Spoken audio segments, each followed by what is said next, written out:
شاعر کا تعارف، غزل نمبر 2، سن تو صحیح جہاں میں ہے تیرا افسانہ کیا۔ شاعر ہے اس کے خواجہ حیدر علی آتش، اصل نام حیدر علی اور تخلص جو تھا ان کا وہ آتش تھا۔ آپ کے باء و اجداد کا تعلق دلی ہی سے تھا۔ معاشی اور سیاسی حالات کے مخدوش ہونے کے باعث انہوں نے دلی سے فیض آباد کا سفر کیا اور پھر اسی کو اپنا ٹھکانہ بنایا۔ اس وقت وہاں شجاع الدولہ کی حکومت کا زمانہ تھا، امن و امان اور خوشحالی کا دورہ تھا۔ نو طرز مسا اور دبستان لکھنؤ کے نمائندہ شاعر حیدر علی آتش کی پیدائش یہیں فیض آباد میں ہوئی اور اپنے تئیں عربی اور فارسی زبان میں مہارت حاصل کی۔ خداداد شاعرانہ قابلیت کو بروئے کار لا کر سخن وردی کی دنیا میں قدم رکھا اور ایسا نام کمایا کہ ہمیشہ کے لیے امر ہو گئے۔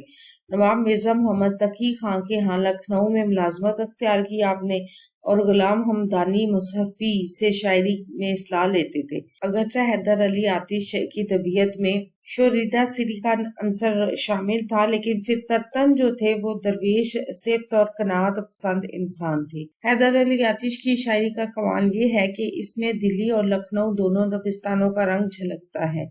لکھنؤ کے انحطاط پذیر معاشرے میں رہ کر بھی خود کو پوچھ گوئی اور عامیانہ پن سے دور رکھا۔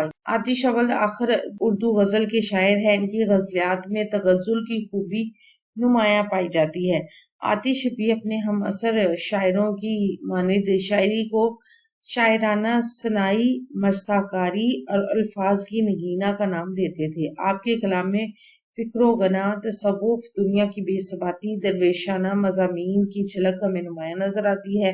اس کے ساتھ ساتھ مسرت و شادمانی، رجائیت، ضرب المثال، محاورات کا برجستہ استعمال بھی ہمیں آتش کی شاعری میں نظر آتا ہے۔ کلیات آتش میں حیدر علی آتش کا تمام جو کلام ہے وہ موجود ہے۔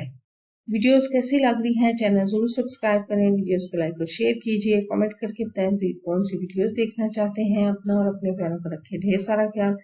اللہ حافظ۔